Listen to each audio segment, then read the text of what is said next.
Bocah itu tiba-tiba menemukan sesuatu yang tidak terduga. Matanya rusak oleh obat-obatan kimia. Di mata bocah itu, zat-zat ini membentuk sistem saraf baru. Ketika dia sadar kembali, matanya ditutup dengan kain putih. Dunia gelap membuatnya sangat takut. Tapi yang lebih menakutkan adalah suaranya meningkat beberapa kali lipat. Suara air yang menetes di telinganya seperti suara ledakan bom. Dampak suara di udara menyebabkan otaknya memiliki tekstur sonik di dalam ruangan. Di sekelilingnya, sebuah suara memasuki telinganya.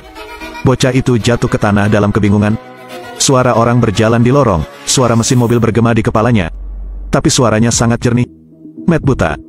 Tetapi ketika Tuhan membuka pintu baru untuknya, 4 inderanya yang tersisa menjadi sangat sensitif. Terutama pendengaran. Seperti radar, itu bisa menampilkan gambar di kepala Anda. Dia tidak bisa melihatnya, jadi dia tidak takut sama sekali. Di atas gedung setinggi lebih dari 40 meter, dia bergerak bebas seperti pesawat ulang-alik. Seluruh kota ini telah menjadi tempat hiburan. Saat menyeberang jalan, dia merasakan bahaya lebih dari orang lain. Saat preman datang untuk menggertak Matt, dia bisa menghajar mereka dengan tongkat. Orang-orang yang pergi bersamanya tidak takut. Namun pemandangan indah itu tidak bertahan lama. Ayah Matt tiba-tiba dibalas. Sebelum si pembunuh pergi, dia meninggalkan setangkai mawar merah. Ketika Matt tiba, ayahnya telah meninggal dunia. Ia memeluk tubuh ayahnya dan menangis. Dia meraih bunga itu dengan paksa. Darah segar mengalir dari tangannya. Matt bersumpah untuk membalaskan dendam ayahnya. Setelah beranjak dewasa, ia menjadi pengacara terkenal.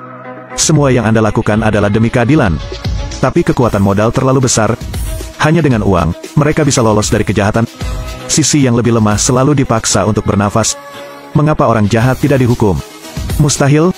Matt punya caranya sendiri untuk melakukannya. Di malam hari, dia langsung mengganti pakaian perangnya dan berubah menjadi Daredevil. Dia bergerak sangat cepat.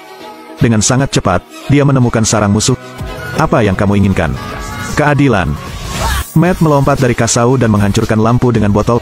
Semua orang jatuh ke dalam kegelapan. Dan di sana, dia adalah raja. Matt menggunakan tubuhnya yang keras untuk menghindari beberapa pria. Bekas peluru terbang melewati kepalanya dengan cepat. Matt naik kipas angin untuk menghindari peluru. Dia juga menggunakan baling-baling untuk menggunakan peluru untuk melakukan serangan balik. Sangat cepat, saya menyelesaikan semuanya. Hanya kakak laki-laki yang lolos. Matt dengan cepat mengejarnya. Matt menggunakan tali itu untuk mengencangkan lehernya. Tapi tiba-tiba, kereta bawah tanah datang. Matt berlutut, menutupi telinganya. Ini adalah titik lemah Anda. Suaranya sangat keras sehingga Anda tidak akan tahan. Saat ini, pria lain memegang pistol dan mengarahkannya ke kepala Matt. Saat peluru dimuat, sebuah gambar muncul di kepalanya. Matt menabrak penjahat yang terbang ke rel. Tetapi pada saat yang sama, ada kereta yang mendekat. Setelah menangani kejahatan tersebut, Matt kembali ke rumah. Hatinya sekarang sangat kosong.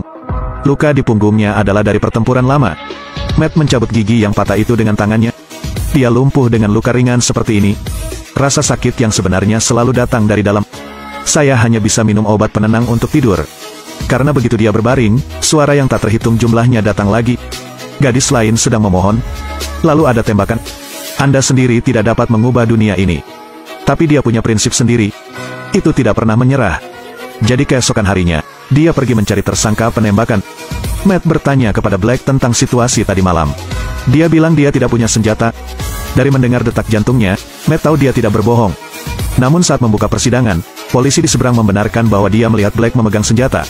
Tetapi ketika Matt tahu dia juga tidak berbohong. Apa yang sedang terjadi? Ada seorang reporter datang mencari Matt. Dia bilang polisi mengganti nomor 911. Itu sangat berharga. Pada titik ini, Matt mengerti. Saat polisi hendak masuk ke dalam mobil, tiba-tiba Matt menguncinya di dalam mobil. Mobil ini tidak buruk. Di mana kamu mendapatkannya? Kemudian Matt mundur dan menabrak mobil di belakang. Kemudian Matt menabrakkan mobil di depan lagi. Dia sangat penasaran, kenapa saat orang ini berbohong, detak jantungnya tidak berubah. Ternyata dia memasang alat pacu jantung. Dan sekarang, dia akhirnya mengatakan yang sebenarnya. Mereka bekerja untuk Kingpin. Siapa Kingpin? Dia adalah mafia nomor 1 di New York. Seluruh orang kebanyakan berotot. Dia bisa dengan lembut mencekik orang dewasa. Namun yang paling menakutkan adalah juniornya juga memiliki kekuatan yang luar biasa. Menakutkan bahwa dia mengambil tindakan. Kekuatannya besar. Senjata pembunuhan itu sangat sederhana. Sebuah klip kertas. Setelah diluruskan, itu menjadi senjata tersembunyi yang lebih cocok. Jika seseorang berani tertawa, orang itu akan dibunuh. Namanya Bullseye. Dia orang jahat. Di pesawat, wanita tua yang duduk di sebelahnya berbicara dengannya. Dia menggunakan kacang untuk mencekik wanita tua itu sampai mati. Hari itu Matt menghadiri pesta yang diselenggarakan Kingpin. Dia mulai memeriksanya. Kingpin baru saja mengatakan tidak ada yang murni. Kemudian Matt mencium bau yang sangat aneh. Dia menaiki tangga. Yang pertama adalah bau makanan yang dikeluarkan. Lalu ada asapnya. Akhirnya, dia melihat seorang wanita. Matt perlahan mendekati gadis itu. Lalu dia mencium bau gadis itu. Orang ini bukan orang cabul. Saat ini, gadis tersebut masih belum mengetahui identitas Matt. Gadis itu tertarik pada pesonanya. Gadis itu dan Matt menari di tribun. Kingpin sekarang tahu bahwa ayahnya ingin keluar dari organisasi. Jadi dia memberinya mawar mati. Dia segera keluar, ingin pergi. Karin juga mengikuti. Matt menyadari bahwa mungkin sesuatu telah terjadi. Dia berubah menjadi pakaian tempur, diam-diam mengamati lalu lintas. Beberapa saat kemudian, Kingpin mengirim pembunuh Bullseye dengan sepeda motor untuk mengejar. Dia melambaikan tangannya dan menangani pengemudi. Mobil yang jatuh harus berhenti. Matt menghindari serangan Bullseye. Bullseye terkejut. Dia tidak pernah gagal sebelumnya.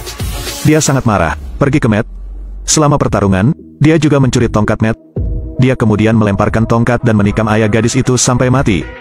Melihat senjata di tangannya, gadis itu menembakkan pistol ke arah Matt. Gadis itu menganggap Daredevil sebagai pembunuh ayahnya. Gadis itu terus mencarinya. Akhirnya di atap, gadis itu mengambil 2 garpu dan menyerang Matt. Tapi Daredevil tidak tega mengambil tindakan. Selama pertarungan, dia ditikam oleh gadis itu sekali. Karen membuka topengnya untuk mengetahui bahwa dia adalah pria di pesta sebelumnya. Saat ini, penjahat yang sebenarnya telah tiba. Karen menjadi tenang dan mengambil inisiatif untuk mengambil tindakan. Gadis itu melemparkan tusuk sate ke dalamnya, tetapi dihentikan lagi. Keahliannya adalah menyerang dari jarak jauh. Dia menikam tangan Karen. Gadis itu bukan tandingan Bullseye. Tidak lama kemudian, gadis itu ditusuk di perut olehnya. Kekasihku meninggal tepat di depan mataku. Mendengar jantung gadis itu berdetak semakin lambat, Matt tampak ambruk. Dia lari ke sinagoga. Tapi setelah beberapa saat, Bullseye mengejar lagi. Matt menyuruh pendeta untuk pergi lebih dulu, dan dia berjuang untuk bangun. Jika tubuh terluka, apa yang Anda gunakan untuk menang? Tapi dia memikirkan 2 orang yang dia cintai sekarat tepat di depannya. Pada titik ini, dia tidak punya apa-apa lagi untuk kalah. Ketika seseorang tidak memiliki apa-apa lagi, itulah momen terkuat mereka. Bullseye menembakkan semua anak panah. Tapi Matt menghindari mereka satu persatu. Saya bisa membedakan suara, jadi jangan takut. Dan sekarang, Bullseye membunyikan bel lagi. Suara itu sangat keras sehingga Matt jatuh ke tanah. Tapi di saat genting, Matt menangkapnya. Sedetik kemudian, dia mendengar tembakan senjata beberapa ratus meter jauhnya. Dia dengan lembut menarik ke depan. Peluru itu mengenai kedua tangan Bullseye. Matt menjatuhkannya dari lantai atas. Sekarang hanya bos terakhir yang tersisa. Matt pergi ke rumah Kingpin. Dia tidak mengatakan sepatah kata pun, langsung mengulurkan tangan. Kingpin sangat kuat, menyeret Matt terbang. Proyek Anda tidak berfungsi. Kingpin menggunakan satu tangan untuk mencekik tenggorokan Matt. Dia melempar Matt ke jendela. Sistem gemanya kacau balau. Kingpin melemparkannya ke langit-langit, menarik lengannya, dan membuangnya. Kingpin mengatakan tahun itu, ayahnya juga dibunuh olehnya. Matt menemukan ada banyak pipa di sini. Dia menggunakan kekuatan untuk menghancurkan. Air mengalir terus-menerus. Suara air yang mengalir menciptakan efek gema yang bergerak di kepala Matt.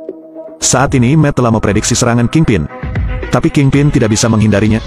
Ini adalah kondisi terkuatnya. Dia melewati celah dan menendang kakinya. Kingpin telah kehilangan kemampuan berjalan, jadi dia kalah. Matt meraih tongkatnya dan memukulnya dengan paksa, tapi sengaja gagal memukulnya. Jika Anda membunuh satu Kingpin, Anda akan menelurkan ribuan Kingpin. Orang jahat tidak akan pernah membunuh mereka semua. Selama mereka menerima sanksi keadilan, masyarakat ini akan menjadi lebih baik. Di akhir film, Kingpin ditangkap. Namun segera, dia masih akan dibebaskan dengan aman dari penjara. Tapi Daredevil akan tetap menyimpan orang benar di hatinya. Pertempuran antara yang baik dan yang jahat tidak pernah berhenti. Saat kejahatan muncul, akan ada penjaga di pojok milik orang benar.